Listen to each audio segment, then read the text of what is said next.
Je cède sans tarder la parole à Olivier Richard. Il a déjà été question du serment, de la conjuration, des droits et des devoirs qui sont entraînés par cet acte fondamental qui est attaché à l'expérience communale. Et donc, cher Olivier, merci beaucoup de nous entretenir de ce sujet, faire commune par le serment. D'abord, c'est plutôt à moi de te remercier, Pierre, de remercier également Patrick Boucheron de m'avoir invité à participer à cet atelier. Effectivement, en préparant cette communication, je savais que je n'aurais pas besoin véritablement de trouver une accroche, tant il paraissait évident que les orateurs, les oratrices précédents auraient évoqué le serment. Et merci Florence Sulac, effectivement, ça a été le cas. Pour Max Weber, comme pour tous ses disciples, la ville médiévale était bien le lieu d'une fraternisation communautaire fondée sur le serment, ou d'une communauté issue d'une fraternisation par serment, pour citer les deux traductions françaises récentes du texte fondateur de Weber sur la ville. Autrement dit, le serment fut l'instrument par lequel il fut possible de fonder une commune sur autre chose que les liens du sang, les liens familiaux. Si la ville médiévale a pu être le berceau d'une société fondée sur la déparentalisation du social, pour parler avec Joseph Morcel, c'est parce qu'elle sut s'appuyer sur cet outil formidable que fut le serment pour créer du lien. Qu'est-ce que le serment? Il est l'énonciation d'une parole dont la véracité est garantie par l'invocation, explicite ou implicite, d'une puissance supérieure. On le dit assertoire quand la parole confirme ce qui est, le serment de dire la vérité au tribunal, par exemple, ou promissoire, lorsque la parole est un engagement pour le futur de se comporter d'une certaine façon. Cette véracité s'appuie sur des paroles, mais aussi sur des gestes qui doivent se faire dans des conditions bien précises, et le serment a une forte dimension rituelle. Dans le contexte chrétien, le serment est un engagement à dire la vérité ou à faire vraiment ce que l'on dit, garanti par l'invocation de Dieu et éventuellement des saints. Il n'est pas seulement une promesse solennelle, il est bien plus que ça. Il est une automalédiction conditionnelle. Si je mens, si je ne respecte pas ma parole, que je sois maudit par Dieu. Et les mots du serment, au Moyen-Âge, juramentum, jurare, jurer, ne sont pas ceux de la promesse, avec le verbe promittere en latin. Ou dans l'espace germanophone, qui va nous occuper dans les prochaines minutes, le verbe est schwören, jurer, le substantif eid, serment, et non pas geloben, promettre, et gelöbnis, la promesse. À la fin du Moyen-Âge, la promesse engage l'honneur de celui qui la formule, alors que le serment engage aussi l'âme du jureur. Le serment n'est bien sûr pas inventé par la ville médiévale, loin de là. On le trouve aussi bien dans l'Ancien et le Nouveau Testament que dans la Grèce et la Rome antique, il en a été question. Charlemagne, par exemple, faisait jurer fidélité à ses sujets avant le grand moment de la commune médiévale. Mais ce que les historiens de ces époques hautes, Antiquité ou Haut Moyen-Âge, mettent en avant, c'est la dimension verticale de ces serments, qui sont des engagements à l'obéissance, à la fidélité des sujets envers leur maître.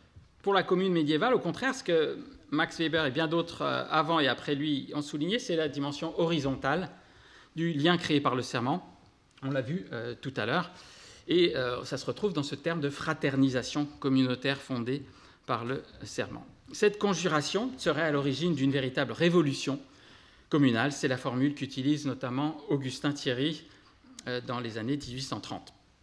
Et pourtant, depuis le milieu du XXe siècle, les historiens, en particulier français, se sont attachés à minimiser la portée de cette commune fondée sur le serment. Elle serait en fait d'abord pas répandue partout, et ensuite, elle ne serait pas en opposition avec le monde féodal, mais au contraire en symbiose avec lui, et donc ne serait pas le témoin d'un ordre social nouveau, fondé sur l'égalité entre les membres de la conjuration, mais bien plutôt un outil au service de l'élite sociale au pouvoir. Et de fait, il y a un problème chronologique. Le modèle de la fraternisation communautaire fondée sur le serment s'appuie surtout sur des communes des XIe et XIIe siècles, sur lesquelles ou pour lesquelles on n'a en fait que très peu de sources, souvent seulement quelques phrases dans des chroniques, alors que ce modèle est appliqué aux villes de la fin du Moyen-Âge qui fonctionnent de façon très différente, avec des pouvoirs très institutionnalisés et très hiérarchisés. Dans les villes de la fin du Moyen-Âge, l'omniprésence du serment ne fait aucun doute. Le grand historien italien Paolo Prodi parle même de société jurée pour qualifier ces villes, et j'ai repris cette formule dans mon titre. Mais la question est de savoir si dans ces villes, le serment était mis au service de ce qu'on pourrait appeler le vivre ensemble, s'il servait à créer une commune, une communauté urbaine, ou s'il était mis au service du pouvoir, des autorités, en faisant des bourgeois ou des citadins les sujets de ces autorités. Et je vous propose d'explorer cette question sur un terrain qui me paraît propice, celui des villes du sud et même du sud-ouest du Saint-Empire à la fin du Moyen-Âge, dans un long XVe siècle. C'est l'espace que vous voyez ici sur cette carte, de la vallée du Rhin, du lac de Constance au sud-est, à Strasbourg au nord-ouest, avec le plateau suisse alémanique actuel, le pays de Bade et l'Alsace actuelle. Et vous voyez sur la carte les villes auxquelles je me suis plus particulièrement intéressé. Alors pourquoi est-ce un terrain propice? Parce que c'est à l'époque une région très fortement urbanisée, avec beaucoup de villes immédiates d'empire, dont a parlé Pierre Monet, c'est-à-dire n'ayant pas d'autres seigneurs que le roi ou l'empereur, et jouissant ainsi souvent d'une forte autonomie. Et puis parce que c'est une région très marquée par l'humanisme rénant, par les efforts de réforme religieuse de l'Église, avec les grands conciles de Constance et de Bâle, mais aussi de réforme politique de l'Empire, qui souvent, d'ailleurs, s'est greffé sur la réforme de l'Église. Et enfin, parce que c'est une région où les villes se liguent entre elles, et ces ligues sont construites aussi comme des conjurations. Donc on a des villes qui connaissent une très forte culture du serment.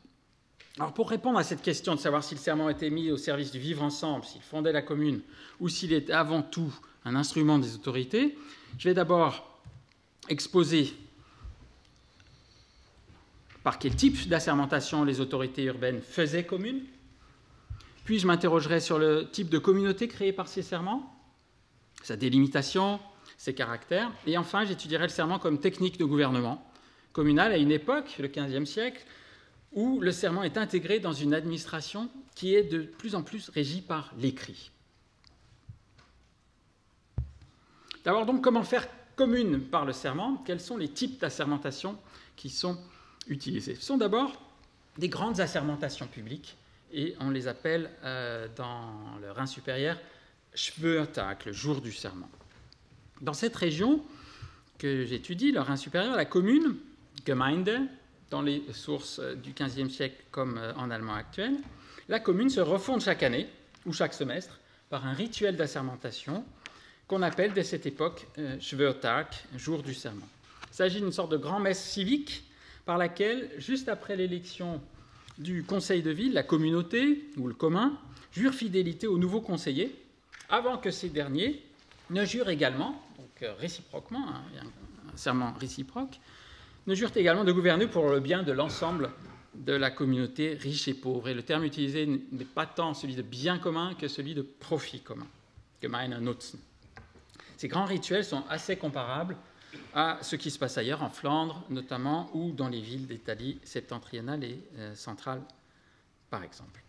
Je vais vous donner maintenant un exemple précis, celui de Münster, une toute petite ville d'une vallée vosgienne où le pouvoir était partagé entre l'abbé de l'abbaye Saint-Grégoire et l'empereur, représenté par un bailli, et le texte date de 1490. Lorsque maître et conseiller sont ainsi élus, on doit sonner la grande cloche de l'abbaye 3 fois pour convoquer tout le commun dans la halle aux marchandises, où les 2 seigneurs doivent également se rendre. Le lieutenant du bailli ou le secrétaire de ville commence alors à expliquer pourquoi on est là. Ensuite, le secrétaire commence à lire le nom des conseillers, et il finit par le bourgmestre et le Städtmeister. Quand cela a été fait, on lit au bailli puis à l'abbé de Münster ce qu'ils doivent jurer chaque année à la ville, puis on fait de même pour les 2 maîtres, les conseillers, puis le commun, comme il est écrit ci-après dans ce livre. C'est un livre qui contient toutes les formules de serment qui doivent être jurées. Une fois que c'est fait et que chacun a juré, on va prendre le déjeuner à la salle du conseil. Vous voyez ici les différents éléments. Rassemblement de la communauté dans un même lieu, ici au son de la cloche d'un des seigneurs, la cloche de l'abbaye. Le lieu du rassemblement est ici la halle aux marchandises, assez vaste pour contenir tout le monde, mais aussi certainement symbolique du pouvoir économique des bourgeois. Seigneurs comme élus du conseil et bourgeois jurent une formule qui leur est lue, c'est-à-dire que le jour du serment consacre un pouvoir qui se fonde sur l'écrit, un pouvoir qu'on pourrait qualifier de contractuel. Voyez comment le Schwörtag est représenté à Strasbourg au XVIIe siècle. On n'a malheureusement pas de représentation iconographique plus anciennes. Ça se passe devant la cathédrale. Le conseil nouvellement élu est installé sur une estrade alors que les bourgeois jurent en contrebas. Donc ici, on trouve la verticalité, pourtant dans un serment bien communal. Dans un manuel pour secrétaire de ville qui date du début du XVIe siècle, le Laienspiegel d'Ulrich Stengler, le Schwörtag était représenté, comme vous le voyez sur cette gravure, d'une deuxième édition de 1510 à Strasbourg. Cela se passe sur la place de la maison du conseil. Le secrétaire de ville lit une charte avec des sceaux que les bourgeois jurent de respecter. Là aussi, on a un lieu symbolique, le pouvoir du conseil, et on a également l'importance de l'écrit, qui se manifeste à Strasbourg comme à Zurich à travers la présence de chartes richement décorées, comme celle-ci, strasbourgeoise, de 1443. Elle fait partie des très très rares chartes illustrées issues du monde urbain. Les très nombreux sceaux que vous voyez, qui sont ceux de représentants de la noblesse urbaine, du patriciat marchand, mais aussi des gens de métier, accentuent l'idée d'une unanimité de la communauté qui se soumettrait par serment aux règles qu'elle s'est elle-même données. Vous comprendrez que ces rituels du jour du serment s'inscrivent très très bien dans le grand récit unanimiste sur la commune bourgeoise médiévale. Ils représentaient ce que l'historien du droit allemand Wilhelm Hebel, en 1958, appelait la conjuratio reiterata, la conjuration renouvelée. Aujourd'hui, on insiste moins sur l'unanimité de la commune, car le Schwörtag ne concernait pas tout le monde, comme on le verra plus tard, que sur la force de ce rituel. La commune avait besoin de ce rituel par lequel les élus se transformaient véritablement en dirigeants et où les habitants se transformaient en frères conjurés. C'est parce que ce rituel n'était pas une routine attendue avec indifférence qu'il pouvait fonctionner. La commune avait sans doute également besoin des émotions d'une telle journée qui s'accompagnait de musique, de distribution de nourriture et même de banquets. Enfin, ces jours sont également les moments où le pouvoir se présentait nu. Bien sûr, c'était cadré, normé, mais le pouvoir se présentait quand même nu face aux bourgeois qui pouvaient en profiter pour le contester en manifestant leur mécontentement par leurs cris ou encore par des actes de vandalisme. Mais ces grands rituels d'assermentation publique ne doivent pas faire oublier que la commune se refondait également au quotidien, à travers une multitude de serments individuels. Et Prodi parle de continuum entre ces deux phénomènes, les grands messes civiques du jour du serment et les serments plus quotidiens, auxquels je vais maintenant m'intéresser. En effet, Prodi parle de société jurée parce que les habitants de la ville prêtent très fréquemment serment à de très nombreuses occasions. On jure ainsi, lorsque l'on devient bourgeois, de favoriser les intérêts de la ville, d'agir pour le bien commun, de ne pas nuire à la ville. Le cadre n'est pas le même spatialement que lors du jour du serment, mais le geste est bien le même. On lève la main droite en dressant 3 doigts, plutôt qu'en la posant sur les évangiles ou sur un reliquaire. Et vous voyez ici le serment du chevalier Richard Poulain von Hohenburg, qui devient bourgeois de Zurich en 1480, dans la chronique de Lucerne de Diebold Schilling le Jeune de 1513. Il a été finalement célèbre, ce chevalier, pour des raisons toutes différentes de son serment de bourgeoisie. On jure également au tribunal, mais aussi quand on paye ses impôts, lorsqu'on prend ses fonctions dans un office, ce qui est un serment renouvelé chaque année. Et certains bourgeois, le jour du serment, jurent d'abord comme élus, puis comme bourgeois, puis comme receveur des impôts, ou encore comme contrôleur de la viande. En effet, chaque office donne lieu à un autre serment, sauf lorsqu'un premier serment est considéré assez fort pour rendre superflus les autres. Ainsi, parfois, dans certaines villes, les membres du conseil n'ont pas à prêter serment dans leur métier, parce que leur serment de conseiller suffit. Dans tous les cas, c'est un comportement favorable à la ville et à sa commune que l'on s'engage. Je vous donne un dernier exemple de l'omniprésence des serments dans la ville de la fin du Moyen-Âge. Le secrétaire de la petite ville de Folkach, en Franconie, met par écrit les droits et statuts de cette petite ville dans un livre, le Saalbuch, en 1504. Et le mot le plus souvent utilisé, c'est Pierre Monet qui a étudié cela, après bourgmestre est le mot de serment. Sur les 128 images qui illustrent le texte, sans doute dessinées par le secrétaire municipal lui-même, 42 représentent des scènes d'assermentation. Ici, celle du tenancier du bordel municipal, avec 2 de ses employés. Et je choisis cette scène à dessein pour montrer que le serment était tellement important que c'était le moyen le plus pratique de lier des personnages très différents à la ville. Ainsi, le serment est-il une réalité quotidienne de la ville de la fin du Moyen-Âge qui fonde et refonde la commune. Il s'agit maintenant de voir comment cette commune est délimitée, qui fait partie de cette commune jurée et comment elle se présente. Donc, quelle communauté jurée? Si les réseaux de serment enserrent tous les membres de la commune, on peut délimiter la commune en regardant qui est assermenté et qui échappe ou est exclu du serment. C'est d'abord possible avec le Schwörtag.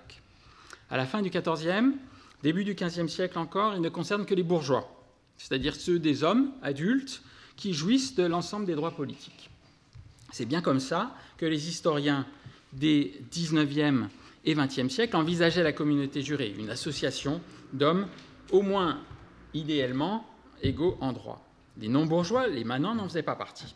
Pourtant, au cours du XVe siècle, à Berne, à Bâle, à Strasbourg, comme à Fribourg, les manants, qui ne sont pas bourgeois, sont de plus en plus appelés à prêter le serment de fidélité annuel au conseil nouvellement élu, et souvent ils prêtent exactement la même formule que les bourgeois.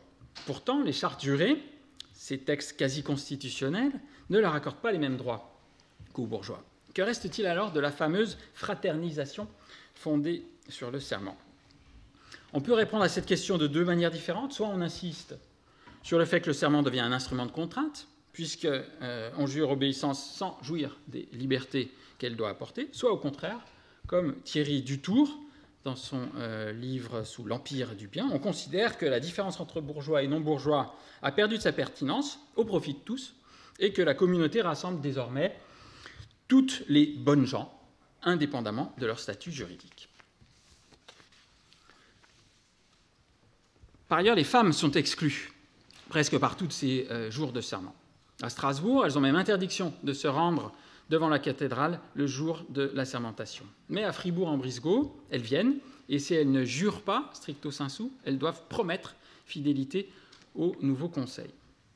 D'autres personnes sont exclues des liens créés par le serment. Les nobles, d'abord, tentent dans les villes de s'en affranchir parce qu'ils ne veulent pas jurer fidélité à des institutions urbaines bourgeoises. D'autres voudraient peut-être jurer, mais en sont exclus. Les Juifs ne sont pas invités à jurer parce qu'on leur refuse l'appartenance à la commune. Et puis, la lie de la société est également tenue éloignée du serment. Les gens sans honneur, les vagabonds, mais aussi certains citadins exerçant un métier infâme, comme les croque-morts. Mais cela varie de ville en ville. Cette commune jurée n'est donc pas forcément délimitée par la jouissance ou non du droit de bourgeoisie. Au fond, elle correspond plutôt à cette communauté sacrale dont parlent les historiens allemands. Les autorités urbaines se sentent responsables du salut de leur ville tout entière et de ses habitants dans leur ensemble. Et en faisant garantir la stabilité de leur pouvoir par la force de cet engagement religieux qu'est le serment, elle rappelait que la communauté était liée par l'effort commun d'obtention du salut. J'ai évoqué tout à l'heure le Schwörtag. Il avait souvent lieu dans l'église principale de la ville. C'est le cas à Zurich, à Strasbourg, mais aussi à Colmar, à Fribourg, en Suisse, par exemple. L'élection ou le serment des membres du conseil municipal était d'ailleurs souvent précédé d'une messe solennelle. Par ailleurs, les autorités urbaines s'emparent au XVe siècle, plutôt dans la seconde moitié, de la juridiction sur le parjure. Théoriquement, le parjure relève des tribunaux ecclésiastiques, puisqu'il est une offense faite à Dieu, mais les conseils urbains multiplient les ordonnances censées prévenir le parjure, et ils imposent également des sanctions aux contrevenants qui vont du bannissement, c'est le plus courant, jusqu'à l'amputation des doigts juratoires. En outre, les villes font lire, avant l'assermentation aux bourgeois, un texte qui leur rappelle ce qu'ils risquent en cas de parjure, c'est-à-dire l'enfer. Et à l'époque moderne, ce texte leur est même distribué, surtout dans les villes de la Confédération suisse ou future Suisse, sous la forme de feuilles volantes imprimées, dont vous voyez ici un exemplaire qui vient du livre d'Olivier Christin, « Les yeux pour le croire ». Ce texte rappelle que lors du serment, le pouce représente Dieu le Père, l'index représente le Fils et le majeur, le Saint-Esprit. Alors que les deux autres doigts sont l'âme du jureur et le dernier, parce qu'il est le plus faible, le plus petit, le corps du jureur. En 1534, le secrétaire de la ville de Bâle peut écrire dans le prologue du livre où il a noté tous les serments que l'on prête à la ville, je le cite, « Une autorité pieuse ne doit pas laisser impunis ceux qui enfreignent les serments qu'ils ont prêtés pour qu'elle ne participe pas à l'injustice de cette infraction et qu'elle ne soit pas finalement touchée elle-même par la colère de Dieu. » Le serment sert donc à faire commune en la délimitant et en lui rappelant son but principal. Mais pour qui fonde-t-il la commune? Pour ses membres ou pour ses maîtres? L'insistance des autorités urbaines à contrôler le serment, en dépossédant l'Église notamment, montre qu'elles veulent faire de lui une technique de gouvernement au service de leur pouvoir. D'abord, contre le grand récit weberien, disons, de la communauté jurée, on peut remarquer que les villes se nourrissent du modèle féodal dans leur rapport au serment. En effet, l'opposition entre le serment vertical, inégalitaire donc, et féodal, et le serment horizontal, égalitaire, urbain, ne tient pas, vous l'avez vu, les gestes, les rites sont d'ailleurs les mêmes, et l'obéissance est un élément clé du serment du Haut Conseil. Les séquences entre hommage de type féodal et serment communal sont même associées lors du Schwörtag, où le serment au Conseil est souvent précédé d'un serment d'hommage au seigneur, le duc d'Autriche par exemple pour Fribourg-en-Brisgau, ou l'empereur pour les villes impériales d'Alsace comme Münster que l'on a vu. D'autre part, les villes du Rhin supérieur empruntent le principe de l'assermentation générale de tous les habitants, et pas seulement les bourgeois, aux seigneurs et aux princes territoriaux. Ce sont eux qui assermentent leur sujet dès le XIVe siècle. Dans ce grand mouvement qu'on appelle la territorialisation, où le pouvoir passe d'une domination sur les personnes, qui tient compte de leurs différences de statut ou d'ordre, à une domination sur un territoire, et donc de tous ceux qui vivent sur ce territoire, quel que soit leur statut, les villes ont appris à faire comme les princes. Les autorités urbaines se font alors prêter serment non plus seulement comme représentantes de la population, mais comme ces seigneurs, qui ont tendance à se substituer aux véritables seigneurs. Et j'ai essayé, dans ce graphique que vous voyez, de visualiser qui, dans les villes de mon corpus, jure obéissance ou fidélité à qui. Plus la flèche est grosse, plus les occurrences sont nombreuses. Et vous voyez que c'est au conseil ou au bourgmestre que les bourgeois du commun ou les compagnons de métier jurent obéissance, et que c'est à la ville comme entité abstraite qu'ils jurent fidélité. Le roi, son bailli ou le seigneur n'apparaissent qu'à la marge. Le serment n'est-il alors qu'un instrument de contrainte au service des autorités urbaines? Non, car il faut tenir compte d'une évolution forte qui ne se manifeste vraiment qu'au XVe siècle dans le Rhin supérieur, qui est la bureaucratisation de l'administration, son intégration dans la culture de l'écrit, et je terminerai là-dessus. En effet, c'est au XIVe siècle que la plupart des villes de la région commencent à réaliser et à entretenir des Stadtbücher, des registres urbains, où elles enregistrent ceux qui méritent de l'être, des privilèges, des ordonnances, des peines de bannissement, la modification des prix des taxes, etc. À partir de la première moitié du XVe siècle, plus souvent dans la seconde, les chancelleries urbaines commencent à réaliser des Eidbücher, des livres des serments, c'est-à-dire des registres spécialisés qui contiennent toutes les formules juratoires des serments prêtés à la ville par les élus, mais aussi par les officiers, les employés ou les bourgeois. Donc, le serment, qui était d'abord une parole énoncée oralement et un geste, est désormais tout autant texte. Qu'est-ce que ça change pour l'administration du serment? Désormais, la ville peut rappeler à ses élus, officiers, bourgeois, quelles clauses ils ont juré de respecter. Souvent, les villes fournissent alors à leurs hommes une copie écrite de leur serment. Et ceux-ci ne peuvent plus invoquer leur ignorance. Dans certaines cités comme Sélestat, les formules juratoires sont suivies du nom des détenteurs de l'office concerné, comme vous voyez ici, avec d'abord la formule juratoire et ensuite, c'est la deuxième partie de la page, le nom et la date de la prestation de serment. Pourtant, il ne s'agit pas seulement d'un instrument de contrôle. En effet, les bourgeois peuvent aussi jouer de cette mise en écrit des formules juratoires. Certes, les plus modestes ne peuvent guère que la constater, mais certains, plus privilégiés, peuvent négocier des modifications du serment ou, en cas de problème, rappeler les autorités à leur propre engagement juré. Enfin, la bureaucratisation de la commune n'est pas forcément synonyme d'un pouvoir qui pèse plus fortement sur les habitants. Pierre Chastan le dit bien, l'écriture n'asservit pas, elle ne libère pas davantage. En effet, les livres de serment reflètent l'architecture de la commune. On dirait aujourd'hui son organigramme, puisqu'y figurent les serments du bourgmestre, des membres du petit conseil, du grand conseil, jusqu'aux juges, aux contrôleurs des étoffes et même aux portiers ou aux équarrisseurs. Et vous voyez dans cet index du livre de serment de Fribourg-en-Brisgau en 1494 qu'on trouve dans l'ordre alphabétique, qui efface les différences de rang, le médecin, le bailli du duc d'Autriche, comme les valets des métiers. Tout le monde, si vous me passez l'expression, est dans le même bateau, en tout cas dans le même livre. 2 mots de conclusion. Faire commune par le serment, oui, à n'en pas douter, encore à la fin du Moyen-Âge. On trouve bien dans les pratiques juratoires la force d'un lien créé par le serment qui unit les bourgeois ou les habitants de la ville. Mais de quelle commune s'agit-il? Certainement une commune moins égalitaire que l'idéal type weberien.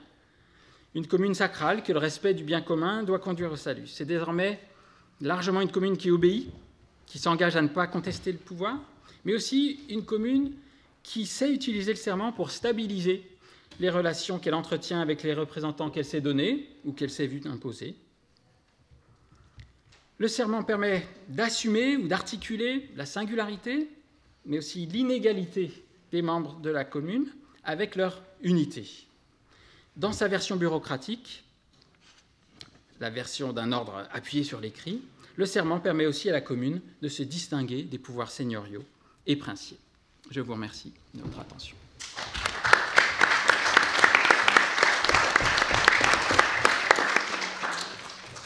Merci beaucoup, cher Olivier, pour avoir, au fond, fait comprendre comment une réflexion sur la commune doit obligatoirement intégrer dans nos remarques, dans notre pensée, comme ça avait déjà été le cas, par exemple, à l'évocation des corps de métier, hein, ce qui inclut et ce qui exclut, c'est-à-dire que la commune elle-même s'insère dans des rapports de domination, d'inclusion et d'exclusion qui sont inhérents à l'organisation sociale, donc pour se garder de tout évangélisme en la matière. Donc, grand merci pour avoir montré comment il existe une dynamique, une polarisation entre inclusion et exclusion, et qui elle-même évolue, et notamment ce qui, je crois, est très important pour comprendre l'évolution de cette entité, comment l'on passe d'une inclusion-exclusion des personnes à une inclusion-exclusion par l'espace. Donc, personnalisation, spatialisation, c'est aussi un élément fondamental, je crois, de notre réflexion.